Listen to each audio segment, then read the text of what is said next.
2,500 to 3,000 is a reasonable target. I like to say I don't give predictions. I deal in strategy, not predictions. So strategy is more important. However, I do think that weight of evidence does suggest $2,500 to $3,000 gold is a reasonable target in 2024.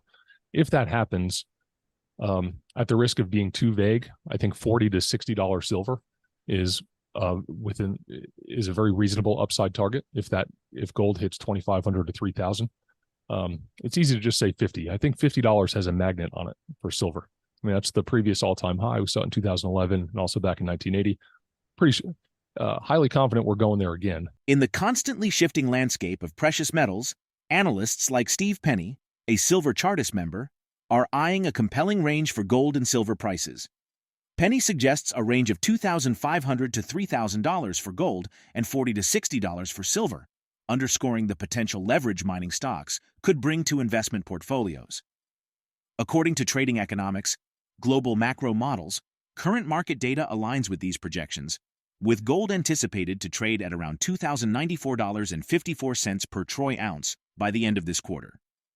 Similarly, Trading Economics forecasts silver to reach $23.90 per troy ounce in the same period. Despite recent market fluctuations, the long-term forecast remains optimistic. Gold is predicted to hit $2,400 by 2025 and rise further to $2,700 by the end of 2026.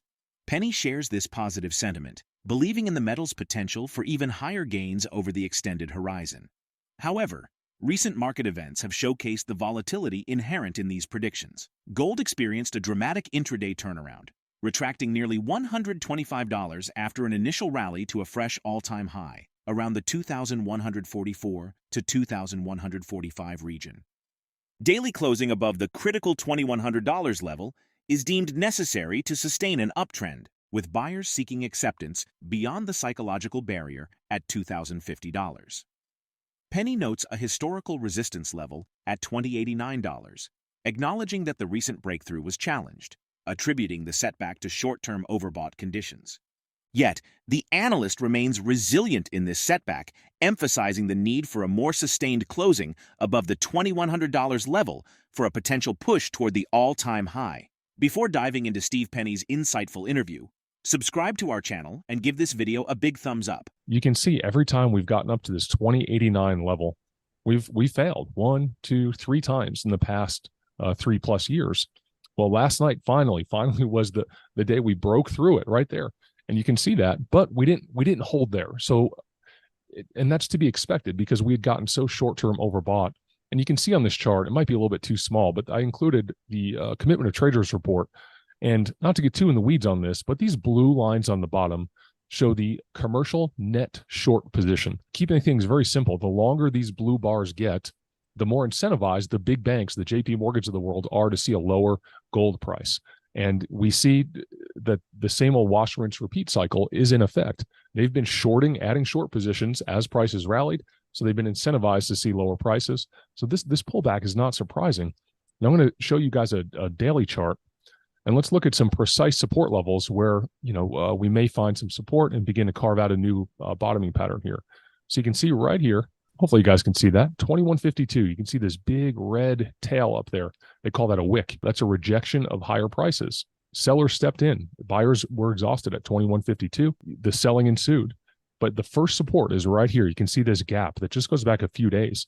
Well, the bottom part of this gap is 2040. Well, right now we're sitting at the low today was 2038. So we filled that gap. We tested initial support. That could be it. I tend to think there's probably going to be a little bit more pullback. Who knows? Maybe we kind of bounce a little bit and then go lower. But that's the first support. So if you had a bunch of cash, you might say, hey, I'm going to scale in just a little bit here. And I'm going to wait and see if we get a back test of $2,000. That's key support. That goes back much longer term than just this right here. But $2,000 is the next support level. And then the big one where I'd personally be looking to add a little bit more aggressively is this 200-day moving average. And what's interesting here is the 50-day is just beginning to cross above that 200-day. Things like that are very simple, but they're also very important because that's what the institutions, those algorithms, pay attention to. Those algorithms, the vast majority of them anyway, are now going to be programmed to buy the dips, where when price is below a declining 200-day moving average, those algorithms are programmed to sell the rallies. So these institutions and high net worth individuals are going to be looking to buy the dips.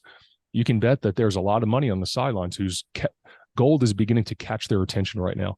And they're saying, yeah, the smart money, they're not just going to buy the breakout to all-time highs. They're saying, hey, I've got some capital. I want to get some exposure here. I'm not going to buy right now. And pullbacks to a 200-day moving average are an ideal entry point. And that's currently sitting around 1950. So that's where I'd be looking for a bottom to form here. And then I think we do go on to take out 2152. I've said for a long time now, 2500 is the most conservative measured move target from a technical perspective once we break above 2089 and close there and hold it for a little bit. So 2500 is very conservative. 3000 I think is well within reasonable expectations and potentially even higher. I think ultimately we're going much higher than that. But over the intermediate term, I think 2500 to 3000 is in the cards over the next handful of quarters. That's what probabilities suggest. I don't want to make it sound like I'm making this bold prediction, $2,500 gold, and by this time frame. But I'm just saying the weight of evidence, you take all things considered, and I think that is probably the most probable outcome over the next handful of quarters. According to him, if gold successfully breaks out and maintains new all-time highs, silver will likely follow suit, potentially surpassing the $30 mark and continuing its upward trajectory. This close relationship is evident in recent market movements. Silver has demonstrated remarkable resilience over the last 2 weeks, posting gains of 9.7%. Notably, it has surpassed vital resistance levels at $25.27. With this positive momentum, there's anticipation that silver could soon reach the 6-month high of $26.12 in the coming days. Penny advocates for a more conservative approach in predicting silver's future performance, suggesting a price range of $40 to $60. This range accounts for potential fluctuations of plus or minus $10 on both the upside and downside, reflecting the inherent volatility of the silver market. While silver initially surged to a 7-month high on Monday, driven by a simultaneous uptick in gold prices, profit-taking activities have erased some of those gains. Let's get back to the interviews. More close attention over the last 24 hours, so much has happened then, to the chart for gold, because as gold goes, so goes the rest of the precious metals complex. And, if gold continues to break out and make new highs, well, you can bet your bottom dollar that, well, I shouldn't say that because that sounds like a promise, but you can be pretty confident that if gold breaks out and holds new all-time highs, that silver is going to get through 30 and make its way higher. So as gold goes, silver tends to go. Last night, we got up towards this 2644 resistance, or to just draw this line right across. And just like gold, we're down significantly, but we filled this gap. There's this support here. The next big support would be down around the 200-day moving average. That 200-day is currently 2352. So that's for me where I'd be looking to add back in aggressively, pull back towards 20. Let's just call it 2350, rising 200-day moving average. I think the trend is firmly higher now. You got this reverse head and shoulders pattern. All the technical indicators are lined up for a sustained uptrend in the quarters ahead. You've also got the backdrop of bullish fundamentals that we could talk about if you like. The Fed probably going to, I think, is already paused. And eventually they're going to return to quantitative easing, debt monetization, all those things. The bullish fundamentals, the technicals all look very good for precious metals. It's just, hey, in the very short term, we don't chase when things get overbought. That's the key takeaway. 2,500 to 3,000 is a reasonable target. I like to say I don't give predictions. I deal in strategy, not predictions. So strategy is more important. I do think that weight of evidence does suggest $2,500 to $3,000 gold is a reasonable target in 2024. If that happens, at the risk of being too vague, I think $40 to $60 silver is a very reasonable upside target. If gold hits 2,500 to 3,000, it's easy to just say 50. I think $50 has a magnet on it for silver. I mean, that's the previous all-time high. We saw it in 2011 and also back in 1980. Highly confident we're going there again, but silver is so volatile. So let's just give it a plus or minus $10 on the upside and downside. So 40 to 60 in silver. The mining stocks give leverage to the metal. So if you really have a higher risk tolerance, those mining stocks can really add a lot of torque to your portfolio. But I firmly believe the foundation should be in physical metal stored outside of the banking system first before speculating in mining stocks. I think so. I mean, it depends. It's different for everybody. Like for me personally, if I had a lot of cash in a small position, I would say, hey, we filled the gap. That's initial support, scaling a little bit there.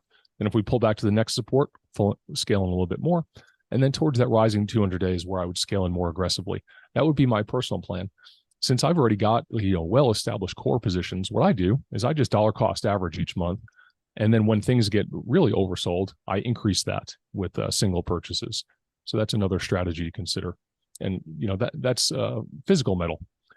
I'll give the caveat: if I did not own any physical metal, I would fix that immediately, regardless of the price, because I look at it as insurance, and you don't want to be without insurance. With gold's recent volatility and silver's resilience, how will these market forces shape the trajectory of these precious metals in the days and weeks to come?